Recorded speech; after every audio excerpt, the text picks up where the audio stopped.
So ఈరోజు ఏం మనం టాపిక్ చెప్పు నెక్స్ట్ ఇప్పుడు రెక్టాంగిల్. సో రెక్టాంగిల్ గురించి డిస్కస్ చేద్దాం.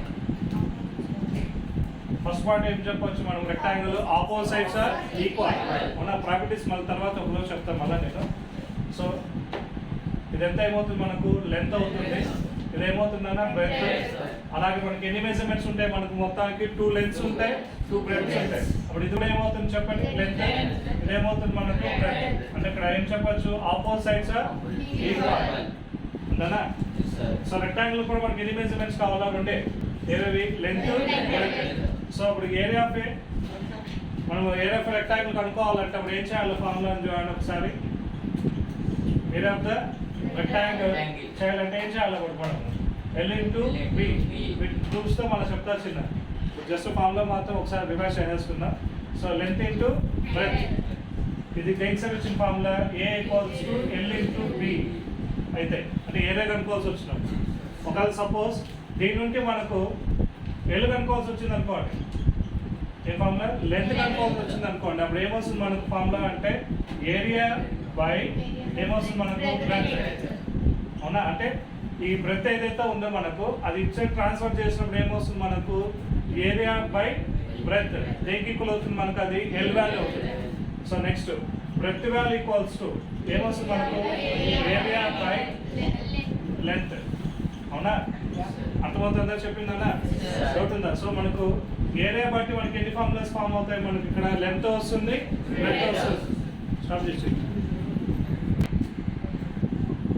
నేను అర్థమే చెప్పినది. సో జనరల్ ఫార్ములా ఏమొస్తుంది చెప్పండి, ఏరియా ఆఫ్ రెక్టాంగిల్ ఉన్నప్పుడు area equals to length into breadth. వింటున్నారా, చాలా మనకు ఇప్పుడు కాదు కదా, ఫర్దర్ క్లాసెస్లో కూడా అంటే ఇంటర్లో వస్తాయి ఈ ప్రాబ్లమ్స్, ఈ చాప్టర్ వస్తుంది నేను చెప్పడం లేదు. ఫర్దర్గా మీరు రేపు పొద్దున ఎక్కడ మీరు కాంపిటేటివ్ ఎగ్జామ్స్ పోవాలి, ఎక్కడ పోవాలన్నా కూడా ఖచ్చితంగా అడిగే చాప్టర్ ఏమి, మెన్సురేషన్స్. అవునా, చాలా మంది ఐఐటి బేస్ వేసుకొని కూడా చిన్న చిన్న లాజిక్స్ మర్చిపోతుంటారు. కొంతమందికి స్క్వేర్ ఫార్ములా తెలియదు. అంటే స్క్వేర్ అంటే ఏమి, సపోజ్ అంటే నాన్ టాపిక్ ఇది, దీనికి సంబంధించింది కాదు, కానీ ఒక జస్ట్ ఒక క్వశ్చన్ అడుగుతుంది. ఇప్పుడు 405 స్క్వేర్ ఇచ్చింటే కూడా ఐఐటి లెవెల్లో క్వశ్చన్స్లో కూడా 102 లాస్ట్ టైం కూడా నేను చూశాను, మన స్టూడెంట్ 102 కూడా చెప్పారు 405 స్క్వేర్. నేను చెప్పిన పాయింట్స్ విన్న వాళ్ళు అయితే బ్రహ్మాండం చేసుకుంటారు. చేయడం వాళ్ళు ఏం చేస్తున్నారంటే ఇది తెలియకను లేదంటే చేసే టైం సరిపోతాను ఎలా చేస్తారు తెలుసా, 405 ఇంటూ 405 చేస్తుంటారు.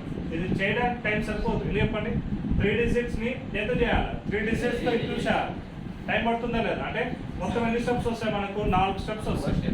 ఎక్కడ 3 స్టెప్స్ ఏ ఫామ్లో ఉంటాయి, ఇంటూ ఒక స్టెప్ ఏమవుతుంది ప్లస్ ఫామ్. 4 స్టెప్ చేయడానికంటే కనీసం మనకు 1 మినిట్ పైన పడుతుంది. అవునా, ఆ 1 మినిట్ అట్లా వెళ్ళిపోతాయి. క్లాస్ చేస్తుంది ఇక్కడే మాది. మనకు 405 ఇంటూ 405 ఏం చేస్తాం మనం, ఇక్కడ ఇంటూ చేయాలి కదా. ఇంటూ చేసి ఏం చేస్తున్నాం మనము, 3 స్టెప్లు ఏం చేయాలా, ఇంటూ చేయాలా, ఒక స్టెప్ ఏం చేయాలా, అడిషన్ చేయాలి. ఇది చేయడానికి మనకి ఎంత మనీ కనీసం ఎంత మినిట్ పడుతుంది, 1 మినిట్ పైన ఎంత ఫాస్ట్ చేసినా. కానీ అట్లా ఉండకూడదు, 10 సెకండ్లో అయిపోవాలి ఆన్సర్ మనకు. లేజర్ అంటే 20 సెకండ్స్ వచ్చాడు, 20 సెకండ్స్లో అయిపోవాలి మనకు ఆన్సర్. అవునా, సో దానికి లాజిక్స్ ఉంటాయి మనం, సో అవి నేర్చుకోవాలి మనం. అవునా, వీటిని ఏదైతే మనం 405 ఇంటూ 405 చేస్తామో అది మనకు ఏ మెథడ్ అవుతుంది అంటే ఇది ట్రెడిషన్. ఏ మెథడ్ ఇది, ట్రెడిషన్ మెథడ్. అంటే ఏమి, 1's ప్లేస్తో ఇంటూ చేయాలా, 10's ప్లేస్తో చేయాలా, తర్వాత 100's ప్లేస్లో యాడ్ ఇంటూ చేయాలా, మళ్ళీ యాడ్.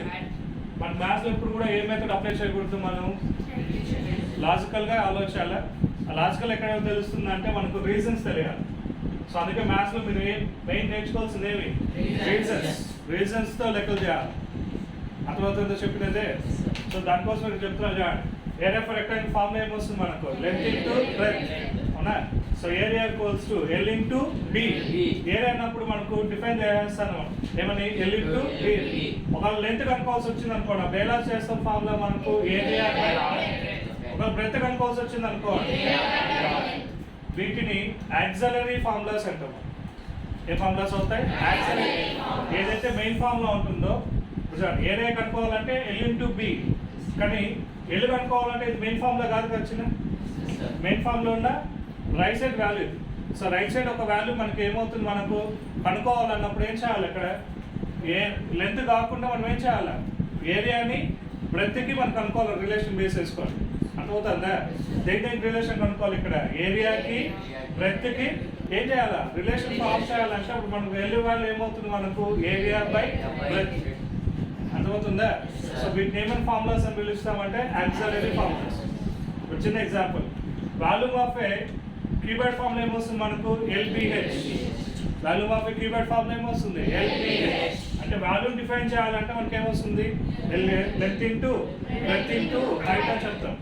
ఒక లెంత్ కనుక్కోవాలనుకోండి ఫ్రమ్ ద మెయిన్ ఫార్ములా, ఇదే ఫార్ములా నుండి ఏం కనుక్కోవాలి మనకు, లెంత్ కనుక్కోవాలంటే రాసే ఫార్ములా ఏమవుతుంది వి బై విహెచ్. ఎందుకు ఇంటూ ఫార్మ్స్ ఇవ్వకపోతే బై ఫార్మ్ అవుతుంది. ఇప్పుడు చిన్న క్వశ్చన్ ఏమంటే volume of a cuboid formula ఏమి ఎల్బిహెచ్ అయినప్పుడు దీని నుండి ఇంకెన్ని ఫార్ములాస్ వస్తాయి మనకు అంటే రైట్ సైడ్ లో ఉన్న టర్మ్స్ బట్టి చెప్పచ్చు. ఇప్పుడు రైట్ సైడ్ ఎన్ని టర్మ్స్ ఉన్నాయి ఇక్కడ, ఏవేవి, లెంత్ ఉంది, బ్రెత్ ఉంది, హైట్ ఉంది. అంటే అప్పుడు వాల్యూమ్ ఆఫ్ ఏ క్యూబాయిడ్ నుండి ఇంకా ఎన్ని ఫార్ములాస్ మనం ఫామ్ చేసుకోవచ్చు అంటే 3. ఆ ఫార్మేషన్ ఆఫ్ ఫార్ములాస్ ఏమని పిలుస్తాం ఇక్కడ ఆక్సిలరీ ఫార్ములాస్ అని. అర్థమవుతుందా? డౌట్ ఉందా? నువ్వు సార్ చెప్పంటే చెప్తాను. ఇది అర్థమైందా? ఏవైతే ఆక్సిలరీ ఫార్ములాస్ అంటున్నామో దాన్ని మనం ఏమని చెప్తాం ఇక్కడ అంటే subject to the formula.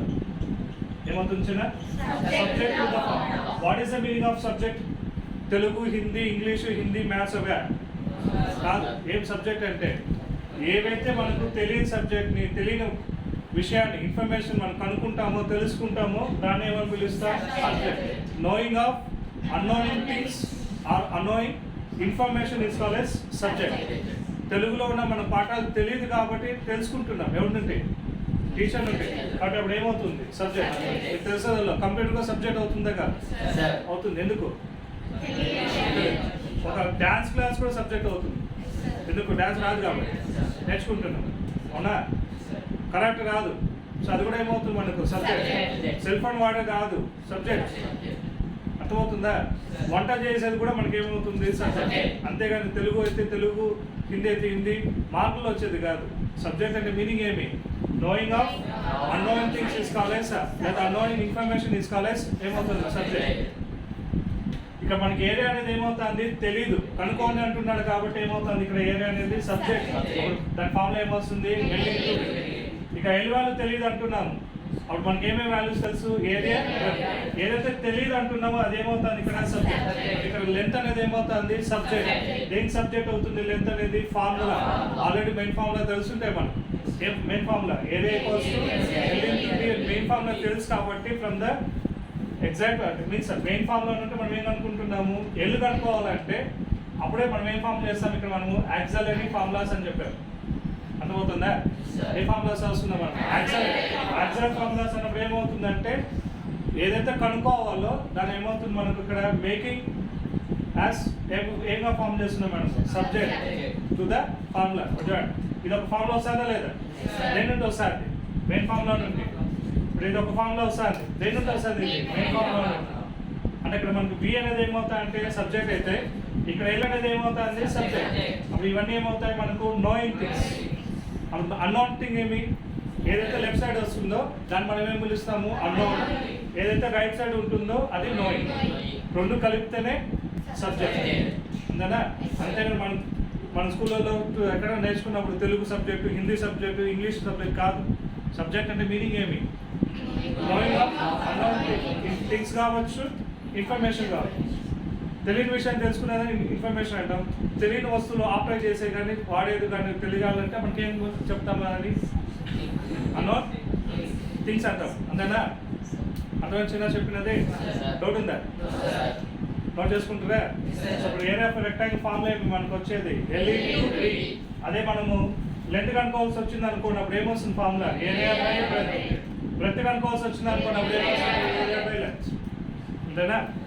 So these are the two formulas from the main formula. ఈ రెండింటిని ఏమని పిలుస్తామని చెప్పాము ఆక్సిలరీ ఫార్ములాస్. అంతేనా? నోట్ చేసుకోవాలి. కాల్ వచ్చిందా మనకు ఏరియా అయిపోయింది. నెక్స్ట్ టైం రావాలి వెంటనే ఏరియా పదం వస్తానే మనకు రావాల్సిన పెద్ద ఫస్ట్ గుర్తు రావాల్సిన పదం ఏమిటంటే మనకు పెరిమీటర్ రావాలి. అంతేనా? మీకు ఆల్రెడీ పెరిమీటర్ అంటే నేను ఎక్స్ట్రా అని చెప్పాను. ఏం పెరిమీటర్ అంటే ఏమి?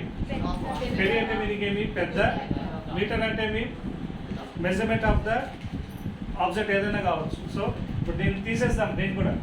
అప్పుడు ఏమొస్తుంది అంటే తీసేసినప్పుడు ఏమొస్తుంది ఫస్ట్ ఎల్, తర్వాత బి, తర్వాత ఎల్, తర్వాత బి. అవునా? సో పెరిమీటర్ అన్నప్పుడు ఏం చెప్పాలా? So perimeter of the rectangle equals to ఏం చెప్పాలి formula? Some of all sides. గుర్తులేదా మీకు? Some of all sides of it's ఏమొస్తుంది మనకు? లెన్స్. అవునా? ఏమేమి లెన్స్ వస్తాయి ఇక్కడ మనకు గమనిస్తే? ఫస్ట్ వన్ ఏమొస్తుంది? L plus B plus L plus B. ఎల్లు ఎన్ని ఉన్నాయి ఇక్కడ మనకు? 2 ఉన్నాయి. అవునా? పాస్ అంటే పెట్టండి. ఏం పెడితే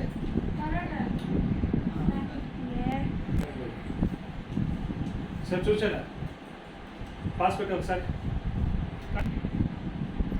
so perimeter of the rectangle formula ఏమి? sum of all sides of it. What are the lengths?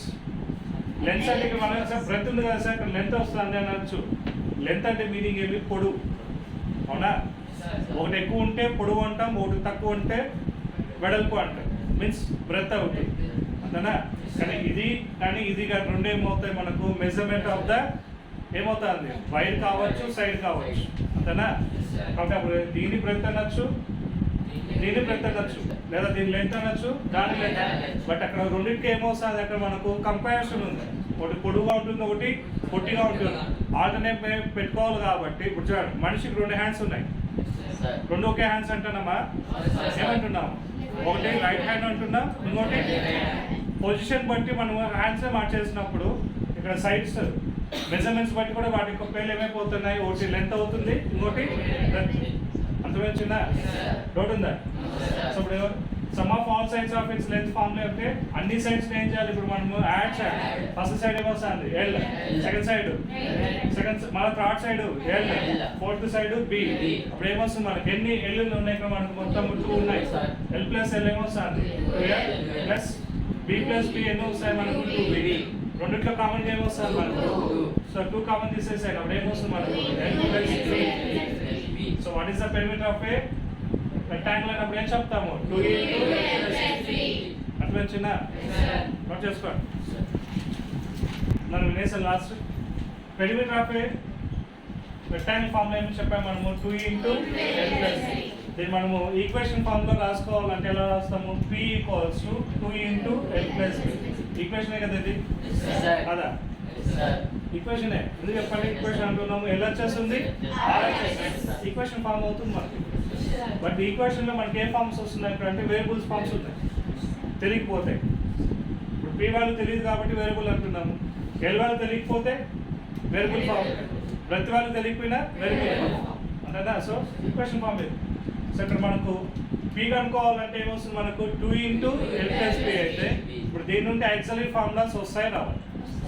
Auxiliary formulas అంటే మెయిన్ ఫార్ములా కాకుండా RHS సైడ్ ఉన్న టర్మ్స్ బట్టి మన ఫార్ములా ఎక్స్ప్రెస్ చేయలేదు చేయొచ్చు. అంటే ఇక్కడ ఏమేమి సబ్జెక్ట్ అవుతాయి చెప్పండి? ఇక్కడ మనకు ఎల్ అవుతుంది, బి అవుతుంది.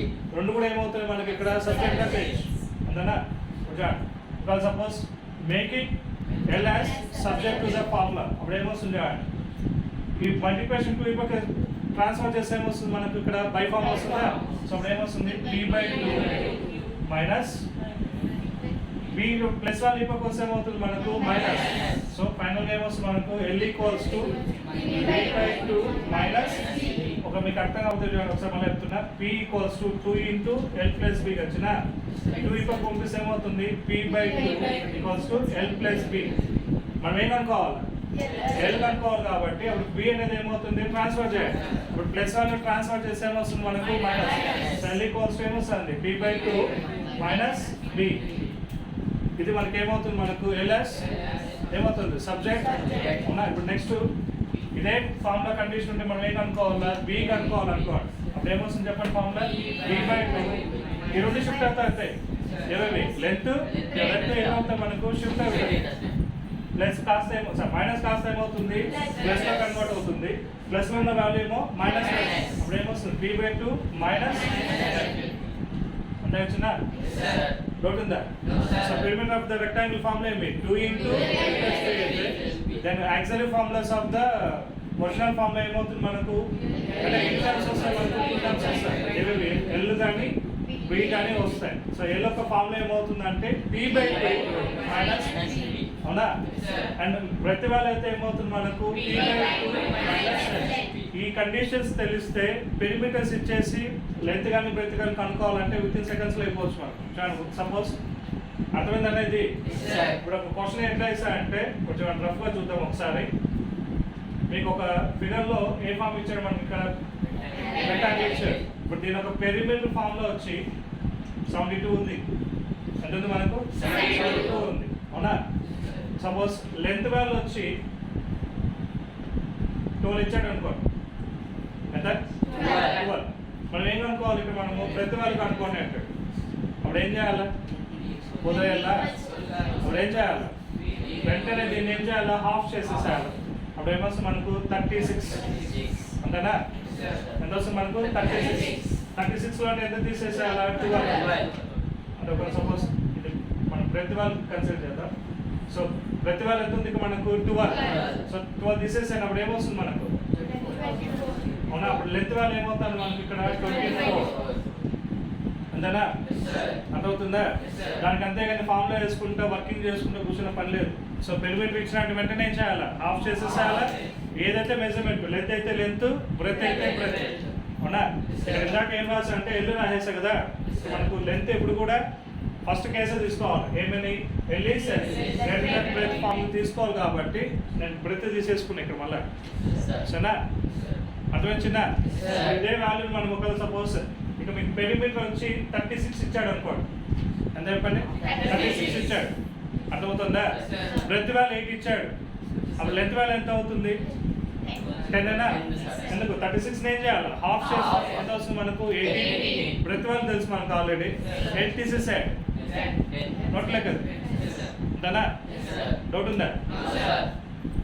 లేదు మనకు లెంత్ వాల్యూ ఇప్పుడు సపోజ్ లెంత్ వాల్యూ వచ్చి 15 ఇచ్చాడు, బ్రెత్ వాల్యూ 5 ఇచ్చాడు. పెరిమీటర్ అనుకోండి అంటే ఫామ్ లో అప్లై అయినా ఏమి ఏముంది రెండింటిని 20 22 సార్ ఏమవుతుంది 40. సో పెరిమీటర్ ఏమవుతుంది 40 మీటర్స్. అంతే కదా. ఎందుకు లెంత్ బ్రెత్ ఇచ్చేసి పెరిమీటర్ కనుక్కోమంటే ఏం చేయాలా, రెండింటిని సమ్ చేసేసేయాలా. చేసిన దాన్ని ఏం చేయాలా, డబల్. ఎందుకు డబల్ చేయాలా, ఆల్రెడీ ఇక్కడ లెంత్ ఉంది, ఇక్కడ బ్రెత్ ఉంది, అది డబుల్. అది ఫార్ములాలో డబుల్ కాదు. ఆల్రెడీ ఏముంది ఇక్కడ లెంత్ ఉంది, ఇక్కడ అంతేనా. అర్థమైందా. సో ఇలాంటి భిన్నా చేయడానికి యూజ్ చేసేవి ఇవి. మెయిన్ ఫార్ములా చేస్తే తలనొప్పి వస్తాయి. మన సబ్ ఫార్ములాస్ బాగా ఆలోచిస్తే మన కాన్సెప్ట్లో లెక్కలు భిన్నా వచ్చేస్తుంది చేయడానికి అవునా. వాటినే మనకు షార్ట్ కట్ అంటారు. కాదు, షార్ట్ కట్ ఏం కాదు. ఆల్రెడీ కాన్సెప్ట్ని మనం ఏం చేస్తారు, కుదిస్తారు. కుదిస్తారు ఏమి తెలుసా, పెద్దగా ఉన్నదాన్ని షార్ట్ ఫామ్ అంటారు అంతేనా. అది మెథడ్గా ఉంది కాబట్టి ఏమవుతుంది షార్ట్ ఫామ్. అర్థమైందా. ఈరోజు మీకు అర్థం కాకపోవచ్చు కానీ ఫ్యూచర్ దెబ్బతిన్నప్పుడు తెలుస్తుంది మీకు. సో బాగా ఏం చేయాలి ఇప్పుడు అవునా. ఈ చాప్టర్ చాలా కష్టం. 3D షేప్స్లోనే వస్తాయి మొత్తం అంతా కూడా. సో చెక్ చేసుకోండి బాగా.